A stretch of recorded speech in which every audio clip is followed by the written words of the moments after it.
Well, guys, welcome once again to another Halloween horror review for you guys. Last week we talked about the 1970s with the horror film The Exorcist, and now we are going to be talking about the 1980s with what many people consider to be one of the best horror films, if not the best horror film of the 1980s, The Shining.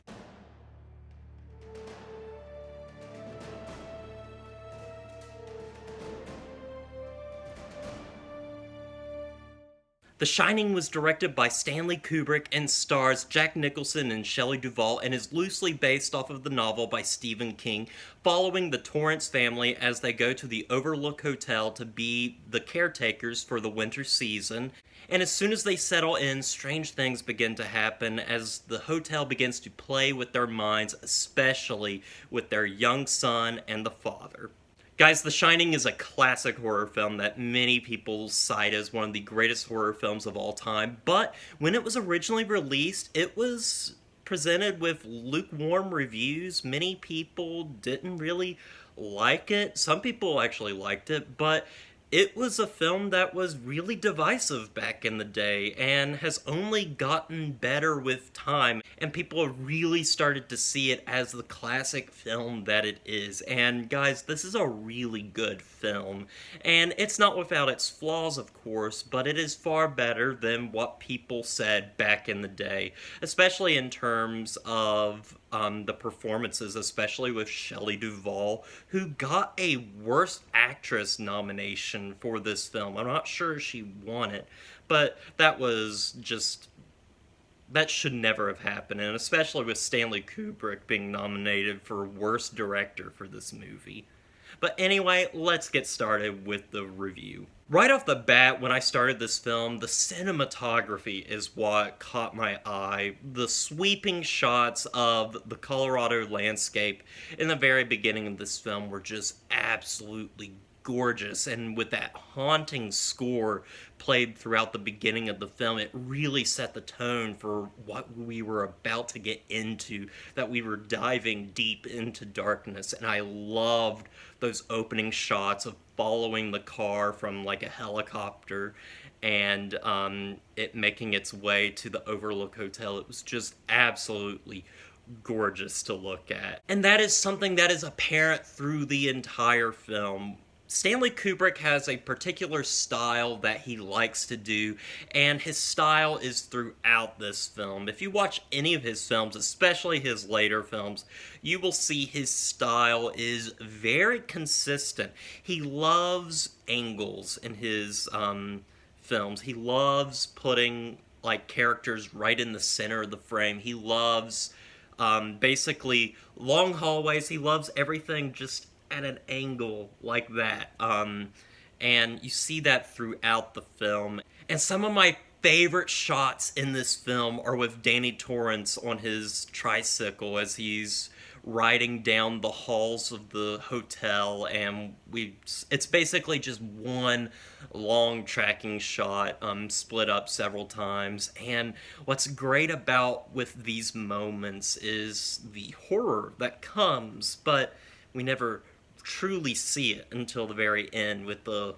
little twin girls. But I absolutely love the tension that builds in these scenes, and when it finally releases, it is rather disturbing. And really, it was great watching that scene just build and build and build until it just finally released, and ended up just being a lot of fun. Also, something that's great in this film is Jack Nicholson. I mean, you can't go wrong with Jack Nicholson. Jack Nicholson is just great, and this is yet another unhinged performance from him. He's basically, at this point, playing himself, but he does a terrific job of just being this man that is just going down the rabbit hole, going insane, and watching that progress throughout the film. One of my favorite shots, yet again, in this film is finally when the Overlook Hotel has been overtaken with snow and Jack is looking out the window and there's just this sinister look to him. The camera just pulls in closer to him, and like his facial expression doesn't change, and it's really creepy, and you see kind of the gears changing in his head, and like it's just really great filmmaking right here, guys. Also, I want to commend Shelley Duvall. A lot of people will say that her performance is absolutely terrible. Even one of my friends says that her performance isn't very good. But I think that is completely wrong. Now, I do understand that sometimes you just have to, take with what you have with a film, like with the performance. Because if you look at Shelley Duvall and what happened on the set of this film, she was treated so poorly by Stanley Kubrick, who really terrified her. Like, she was going through stress, a mental breakdown, and then also just the fact that her hair was falling out. She was so stressed throughout this film, and Stanley Kubrick is known for doing take after take after take after take, and it was just horrible for her. And so what you're watching is a woman that is completely stressed and just on the verge of tears in almost every shot near the climax of the film. And honestly, I love it. I think it works really, really well and really shows just how much this place has changed her, how everything around her is just making her unhinged as well, and just making her feel terrified. And I really feel that Shelley Duvall is terrified in this film, and it works so well with the performance, regardless of how badly she was treated. This is a really good performance, I believe, and I think she should be commended for what she was able to put up with on the set. Also, I think this is one of Stanley Kubrick's most cerebral films. If you look at movies like 2001: A Space Odyssey and Eyes Wide Shut, this really falls into the same line as those films. There is some great abstract imagery. I love the reaction shots that we get throughout the film when something terrible happens, and like we'll cut to a shot of Danny like screaming or yelling, and then we'll see a shot of like the little girl's dead in the hallway and butchered, and it's really horrifying, it's really quick, and it really gets under your skin, which I absolutely love. And I also love scenes like the scene where Jack is in the ballroom, and basically talking to a ghost, more or less. And I love the conversations that he has with these ghostly entities inside the Overlook Hotel. I also love the scenes where he's talking to this guy in the restrooms, and he's supposed to be the guy that originally like killed himself in the hotel, and it's really a haunting scene that really gets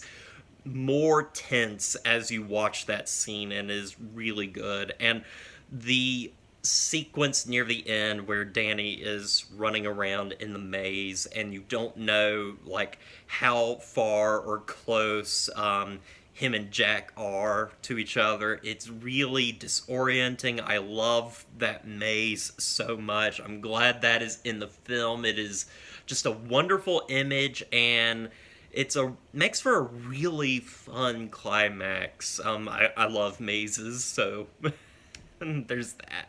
Guys, I think this is a fantastic horror film that is filled with so much craft. It is built upon great cinematography, great performances, great directing, great music that just sends a chill to your bone, and it is so good. However, this film isn't without its problems, and a lot of that is due to the pacing of the film and the film's length. This film is 2 hours and 20 minutes, and about an hour and a half in, I was really feeling the length of this film. I thought it was very, very slow, and it is purposefully slow.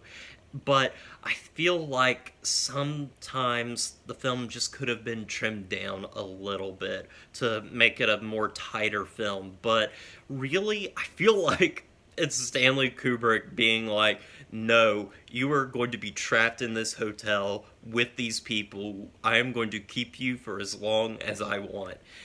And, I mean, Stanley Kubrick was a madman, so he might actually have thought that. But it is a small complaint in this film that really keeps me from loving it as much as I want to, and I do really, really love this film. I'm gonna give The Shining an 8 out of 10.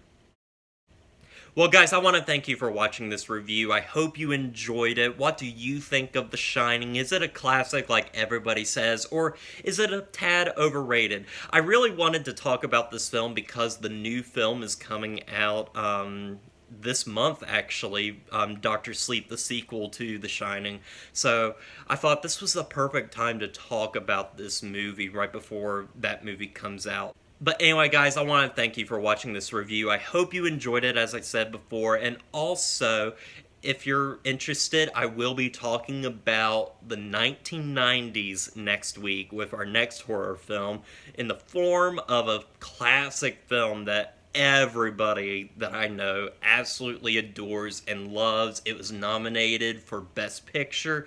I'm, of course, going to be talking about The Silence of the Lambs. So look forward to that. Look forward to all my other reviews coming to you. And as always, don't forget to like, comment, and subscribe to the channel. And I'll see you guys in the next review.